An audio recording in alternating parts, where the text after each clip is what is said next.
We exercise this prison ministry not simply as humanitarians doing good for our brothers and sisters in need. We are driven and motivated by faith, always seeking their higher good. Of course it's wonderful to be kind and visit people in prison and to give them hope and to help to rehabilitate them.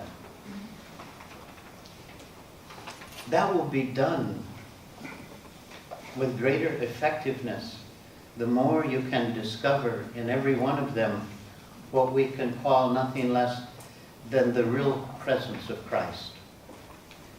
So what is the Catholic Christian response to crime? How do we respond to and care for victims? How do we treat offenders? How do we rebuild community and restore it?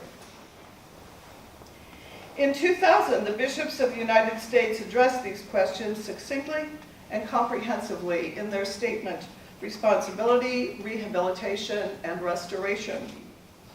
In it they state, a Catholic approach leads us to encourage models of restorative justice that seek to address crime in terms of the harm done to victims and communities, not simply as a violation of law.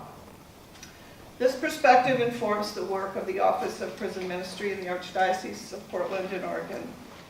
If you start talking to people, you'll find out a couple things. Almost every Oregonian is totally ignorant about our prison system. They do not know that injustice happens. And when you talk to them about it, they want to do something. Our biggest push inside our organization today is making life for those individuals who are incarcerated more normal and more humane. Our institutions should be places where punishment is the absence of freedom and community, and where everything else models life from the outside. In the last couple of years, we've been studying the Norwegian correctional system. Their system is so normal and so humane, and their recidivism rate is half ours. Imagine if we changed nothing else except cutting the recidivism rate in half. So I wanted some skeptics.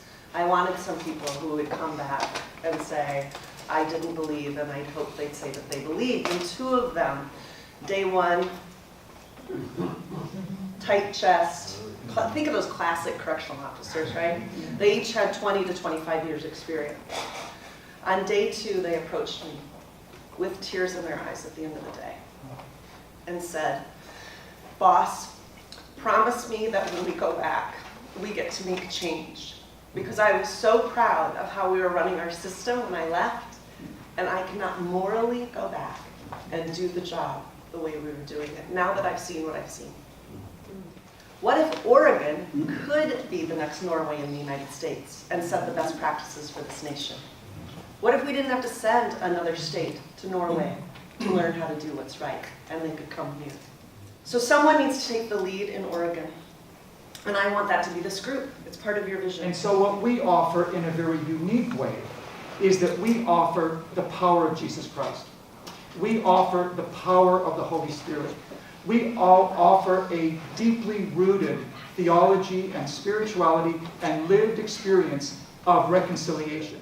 You cannot imagine, as a faithful Catholic, the consolation and the spiritual depth of renewal, of receiving Holy Communion,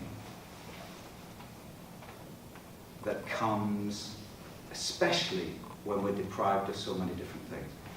I remember going in thinking, oh my gosh, I am so nervous.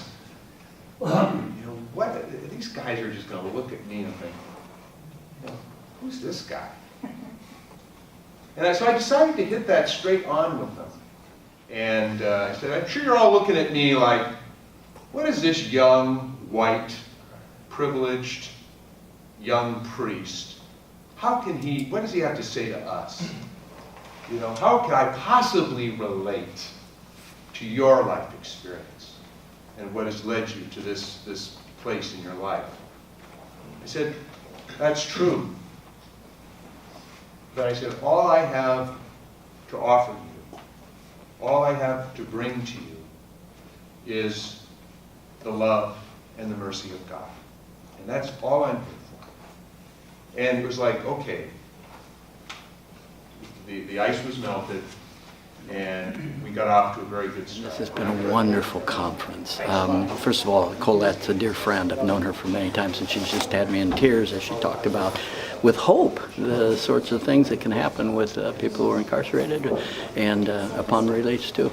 But then I was deeply impressed by the speakers, all of them.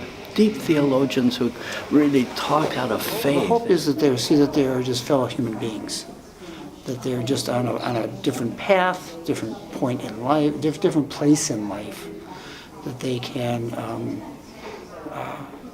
look at adults in correction as simply human beings. You know, I don't have to quote Matthew's gospel, but I will. I was in prison, and you came to me. Truly, I say to you, as you did it to one of the least of these, my brethren, you did it to me.